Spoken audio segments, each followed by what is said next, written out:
ऐसा योग लगे आपके जीवन में कि आप जिस व्यापार को आपने करा उस व्यापार में आपको फल नहीं मिला,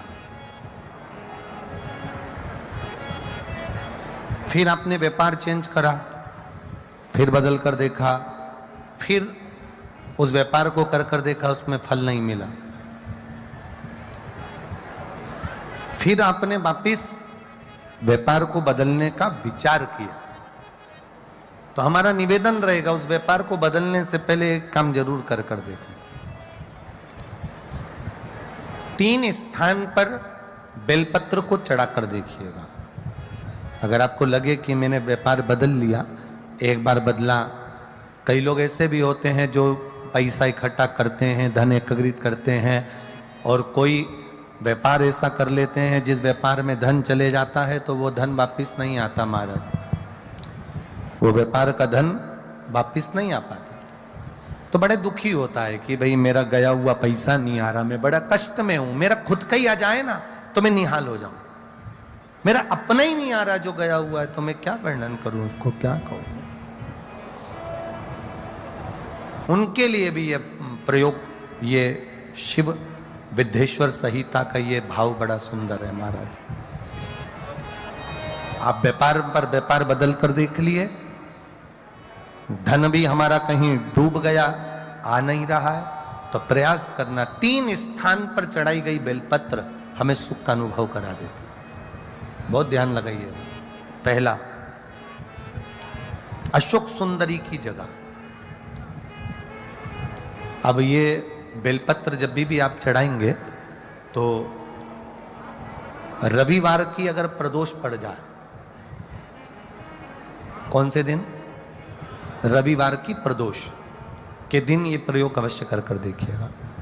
ज्यादा बार नहीं करना है, केवल एक ही बार करना, बाबा उस स्वयं कृपा करेगा। अपने मंदिर में, अर्थात अपने घर के पास कोई मंदिर हो, शिवालय हो, देवालय हो, जहां शंकर भगवान विराजमान हो, शिवलिंग हो, ऐसी जगह पर अवश्य करें। हमें कहीं दूर जाकर ये प्रयोग नहीं करना है, अपने शिवालय, अपने जो घर के आसपास में शिवालय हो वह। एक बेलपत्र अशोक सुंदरी वाली जगह। अब उसको अशोक सुंदरी की जगह पर भी चढ़ाने का तरीका क्या है? जब हम बेलपत्र चढ़ाएंगे तो उस बेलपत्र को चढ़ाते समय आपकी जो बेलपत्र की डंडी है, वो बेलपत्र, रविवार प्रदोष के दिन का ये उपाय है महाराज। ये बेलपत्र की जो डंडी है, इस डंडी का भाग शिवलिंग की ओर होना चाहिए। ये जो डंडी है, इसका भाग अशोक सुंदरी पर जब चढ़ाएंगे तो शिवलिंग की ओर इसका भाग होगा महाराज। दूसरी, बेलपत्र को जब हम समर्पित करेंगे, जया, विषहरा, शामरीवारी, दौतली, देव। मान लो जलाधारी ऊपर नहीं है शंकर जी के, तो उसका स्मरण कर 5 कन्याओं का नाम लेकर, जया, विषहरा, शामलीवारी, दौतली, देव, इनका स्मरण कर शंकर भगवान के शिवलिंग पर बेलपत्र रखेंगे। बेलपत्र कहां रखना है? आप अगर यहां बैठे हो तो आपके विपरीत में डंडी का मुख होना चाहिए। ये बेलपत्र की जो डंडी है, इसका मुख आपके विपरीत में हो। आप यहां बैठे हो तो डंडी उधर होगी, आप इधर बैठे हो तो डंडी का मुख इधर होगा, आप उधर बैठे हो तो डंडी का मुख इधर होगा। आपके ठीक विपरीत की ओर डंडी का मुख हो।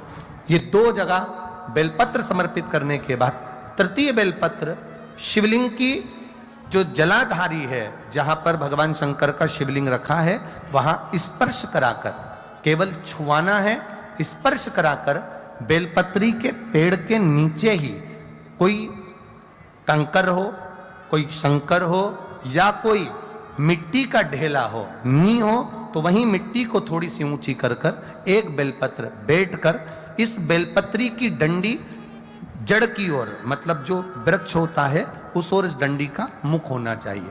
ये 3 रविवार के प्रदोष के दिन शंकर भगवान पर चढ़ाई गई बेलपत्र से हमारा गया हुआ धन भी पुनः आने का रहता है, और हमारा जो व्यापार बार बार बंद हो रहा है, शिव की कृपा से एक बार चालू तो चालू हो ही जाता है। शिव तत्व को जाना, और निवेदन है सब भावों से करना है, हृदय चित्त आनंद। निवेदन है, जिंदगी में एक बार अगर मौका मिले तो, जिसका मकान नहीं बन रहा, प्लाट नहीं है, खुद का मकान नहीं है, खुद की जमीन नहीं है, खुद का फ्लैट नहीं है, खुद का कोई साधन नहीं है, बहुत संघर्ष की जिंदगी जी रहा है और चाहता है कि मुझे कुछ मिले। आज प्रदोष, शुक्रवार का प्रदोष और शुक्रवार की ही शिवरात्रि। आज के दिन शंकर भगवान पर चढ़ी हुई बाली, बाली जानते हो, गेहूं के दाने की बाली होती है, गेहूं के दाने की बाली। आज के दिन शंकर भगवान पर चढ़ी हुई बाली, गेहूं के दाने की बाली, मात्र शंकर जी पे चढ़ी हुई बाली को उठा लिया जाता है और बाली में से 12 दाने निकाल लिए जाते हैं। गेहूं के 12 बाली नहीं होती है तो गेहूं के 12 दाने भगवान शंकर को समर्पित किए जाते हैं और उसको उठा लिया जाता है। आज से प्रारंभ होता है तो 12 दानों में से आज प्रथम शिवरात्रि को मानकर उसमें से एक दाना शंकर को चढ़ा दिया जाता है, 11 दाने रख लिए जाते हैं। प्रत्येक महीने आने वाली शिवरात्रि पर एक दाना शंकर भगवान को अशोक सुंदरी वाले स्थान पर समर्पित करना प्रारंभ कर दो। अगले साल शिवरात्रि पर बात करेंगे कि प्लाट जमीन जायदाद मिली कि नहीं। काल के समय पर वट वृक्ष के नीचे दिया लगाया जाता है। वट वृक्ष के नीचे लौंग का मात्र भोग रख दिया जाता है। लौंग मात्र, अगर वट वृक्ष के नीचे दिया लगाकर एक लौंग का जल या लौंग भगवान वटकेश्वर महादेव के नाम से भी अगर शिव को समर्पित करी है तो ये निश्चित है कि कर्जा कितना भी भारी होगा वो कर्जा चूकेगा जरूर और कहीं ना कहीं से लक्ष्मी की व्यवस्था देवाधिदेव महादेव करेंगे। मात्र एक दुर्वा प्रदोष के दिन शिवलिंग पर चढ़े हुए जल जहां से नीचे की ओर गिरता है उस जगह पर मात्र अपने शरीर की कामना करते हुए भगवान से रोग मुक्ति के लिए एक दुर्वा अगर समर्पित कर दी जाए तो कोई बड़ी बीमारी जिंदगी में आ ही नहीं सकती, ग्रहण ही। मात्र एक दुर्वा। तो प्रदोष व्रत का नियम जो आप ले रहे हैं, प्रदोष व्रत को जो आप श्रवण कर रहे हैं उसको जरा ध्यान से सुनिएगा। सबसे पहले स्नान ब्रह्म मुहूर्त का, सुबह का, उसके बाद में फिर आसन पर बैठकर। तो प्रदोष व्रत का नियम जो आप ले रहे हैं, प्रदोष व्रत को जो आप श्रवण कर रहे हैं उसको जरा ध्यान से सुनिएगा। सबसे पहले स्नान ब्रह्म मुहूर्त का, सुबह का, उसके बाद में फिर आसन पर बैठकर। तो प्रदोष व्रत का नियम जो आप ले रहे हैं, प्रदोष व्रत को जो आप श्रवण कर रहे हैं उसको जरा ध्यान से सुनिएगा। सबसे पहले स्नान शुक्रवार की प्रदोष सुख और शांति देती है, शनिवार की प्रदोष संतान का सुख देती है और रविवार की प्रदोष जो काम दुनिया में कोई नहीं कर सकता वो अचूक फल की प्राप्ति रविवार की प्रदोष करा देती। शुक्रवार की प्रदोष सुख और शांति देती है, शनिवार की प्रदोष संतान का सुख देती है और रविवार की प्रदोष जो काम दुनिया में कोई नहीं कर सकता वो अचूक फल की प्राप्ति रविवार की प्रदोष करा देती। सफलता प्राप्ति नहीं हो रही है तो धतूरा ढूंढो। धतूरा कहीं बाजार में नहीं मिलेगा, किसी वृक्ष से धतूरा तोड़ लिया, कुछ मत चढ़ा, तू शंकर जी के मंदिर में जाकर तेरा नाम और गोत्र बोल और शिव जी को धतूरा चढ़ाना चालू कर दे।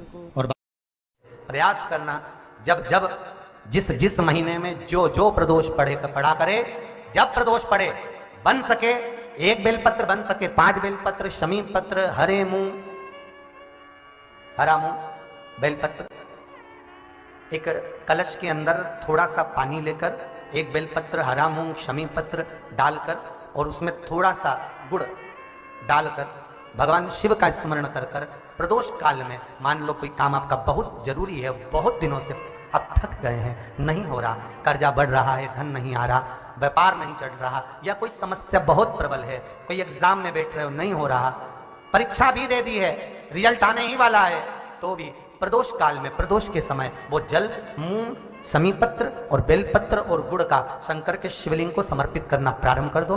2 या 3 प्रदोष करोगे, बाबा आपकी मनोकामना शीघ्र पूर्ण कर देगा। पर चंदन लगाकर, मध्यस्थ जोड़ पर शहद लगाकर शिव को जब समर्पित करता है तो उसका भाग्य कितना भी विपरीत चल रहा हो, उसकी किस्मत की देखा कितनी भी विरोधी, कितनी भी विपरीत चल रही हो, वो अपने आप से लट जाती है। बीच प्रदोष का व्रत नहीं कर सकते, प्रदोष के दिन आप व्रत नहीं कर सकते, मान लो आपसे भूखा नहीं रहा जाए, प्रदोष का व्रत नहीं कर सकते, प्रदोष के दिन आप भूखे नहीं रह सकते, मंदिर भी नहीं जा सकते, दिया भी नहीं लगा सकते, तो शिव महापुराण की कथा कहती है कि प्रदोष के दिन, प्रदोष काल में अपने ही दरवाजे के पास देवाधिदेव महादेव का स्मरण कर लक्ष्मी की वृद्धि के, कार्य सिद्धि के, संपदा को प्राप्त करने के लिए आप अपने ही दरवाजे के पास में एक दीप लगा सकते हैं। कौन से दिन? प्रदोष। प्रदोष के समय पर अगर मान लो कोई भिखारी से भिखारी व्यक्ति भी है जो ठेला चला रहा है, उसके पास में खाने के लिए कुछ नहीं है, फटे कपड़े पहन रहा है, उसकी जिंदगी में कुछ भी नहीं बचा और कर्जे में लदालूम हो गया, एक चावल का दाना अगर वो प्रदोष के दिन, प्रदोष काल में शाम के समय पर शंकर के शिवलिंग पर चढ़ा देता है तो 3 या 4 प्रदोष तो हो सकता है इनका प्रदोष व्रत नहीं हो पाए। तो पर ये भूल से भी प्रदोष के दिन किसी भी प्रदोष में अगर शंकर के मंदिर में घर से जाते समय जल और एक घी से भरा हुआ माटी का दीपक बाती लगा हुआ लेकर चलेगा और शिव को जल चढ़ाकर पार्वती के स्पर्श कर कर दीप प्रज्वलन कर दें, बाबा को विनय कर दें, पूरी 26 प्रदोष का फल प्राप्त हो जाता है उन बेटों उन बच्चों। नहीं है इतना।